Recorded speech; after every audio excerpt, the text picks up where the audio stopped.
Friends and family say 35-year-old Emilie Morris was finally happy after the man she claims took advantage of her when she was just 15 was arrested and charged with 6 counts of statutory sodomy. She was very relieved to see that justice was finally going to be served in this case.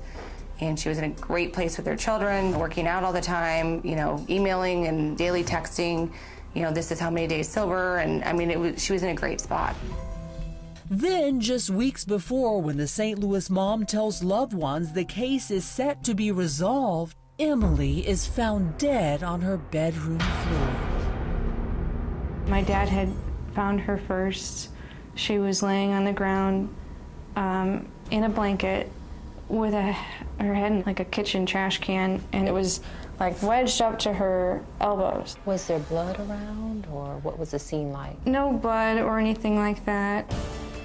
When police arrive, the family tells investigators about Emilie's pending case against James Wilder, her former track coach. But they also mention Emilie's ex-husband, who, quote, pays a large amount of alimony and child care. And they tell cops about an ex-boyfriend with whom Emilie had just recently broken up. So ultimately, was this a homicide investigation? I don't think they knew what they were looking into.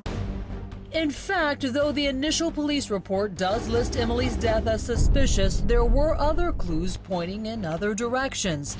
Like the parents' report that Emilie had a cold the week before that had turned into an upper respiratory infection. And then there was the family's own admission that Emilie had a history of alcoholism, coupled with the empty vodka bottle police found next to Emilie's bed. I think that they assumed right away that this was she overdosed on alcohol, and that was what we were told basically for the first couple months. The problem with that, she says? We got the autopsy report back, and the tox screen ended up being largely clear. Her blood alcohol level was just 0.048. Ultimately, medical examiners find the cause of death to be asphyxiation caused by the plastic trash bag in which her body was found. On the death certificate, the cause of death was suffocation and the manner of death was unknown. Meaning no one could say for sure just how Emilie got into that trash can. We did reach out to the Baldwin Police Department for comment, and though they declined to be interviewed, they did tell us in part, during the investigation, detectives worked closely with the St. Louis County Medical Examiner's Office, and the case was closed after a thorough investigation and review of the medical examiner's report with signs pointing to the death being accidental in nature. It does not appear there was any foul play. But then Emilie's family also says that no matter how she died, what happened after was almost as shocking. Remember those charges Emilie fought so hard to bring against her former track coach? At the funeral, we were let known that the charges against Wilder were dropped.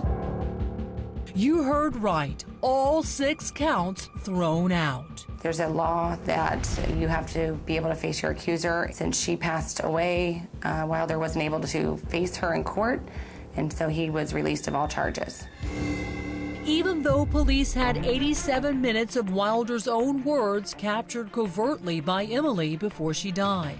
We did something that wasn't right according to our laws these days, right? But I'm not a creeper. Now, the problem that we had is once Emilie tragically passed away, although we had a statement from Wilder essentially acknowledging the relationship. In Missouri, that's not enough to make the case. We have to be able to prove that the crime occurred, and without her testimony, that was just not possible. A hard fact to accept for Emilie's grieving loved ones. And she's no longer alive, and so that's it. So with Emilie's death, so went the case? Exactly. He has 0 charges against him. He is free to do whatever he wants. But we wanted to get Wilder's take on this story, so we went to his home to try to get some answers. Mr. Wilder? Hi, Mr. Wilder. Nurse at Night with Crime Watch Daily. I have a question for you regarding Emilie. Sir. Mr. Wilder, do you have anything to say to Emilie Morris's family regarding the allegations against you? No response, and we wouldn't be getting one anytime soon. As you can see, James Wilder ran into his home through his garage, and when we announced who we were, he had nothing to say about that or the allegations. Not long after that, Crime Watch Daily did finally receive a statement from Wilder's attorney, Scott Rosenblum, who maintains his client is innocent and told us, quote, "We were absolutely ready to defend the case, and we felt good about the defense." It's a complicated story, to be sure. With Emilie's death and Wilder not talking, we may never know for sure what really happened between the two. So for now, Emilie's family does their best to process a number of difficult emotions: the guilt of not seeing the alleged pain she was in sooner, and the sorrow of no longer having her around. You just don't know. It leaves you so damn empty. What needs to happen now? What should happen? Oh, I don't know. Investigation? I don't know. It doesn't matter how I feel. She's dead. She'll never come back. What's the hardest part been? You know, she was so close, and I think this could have been so good for her to finally reach the end of this torture that she felt about something that happened so long ago. How do you handle not only the loss of your sister, but knowing that the thing that she was trying for the hardest went away because of her death? I'm Chris Hansen. If you like this story, make sure you tune in every day to Crime Watch Daily. You can find where the show airs in your city at crimewatchdaily.com. Watch it live or record it on your DVR and watch it at night. And to all those criminals out there, remember, we are watching.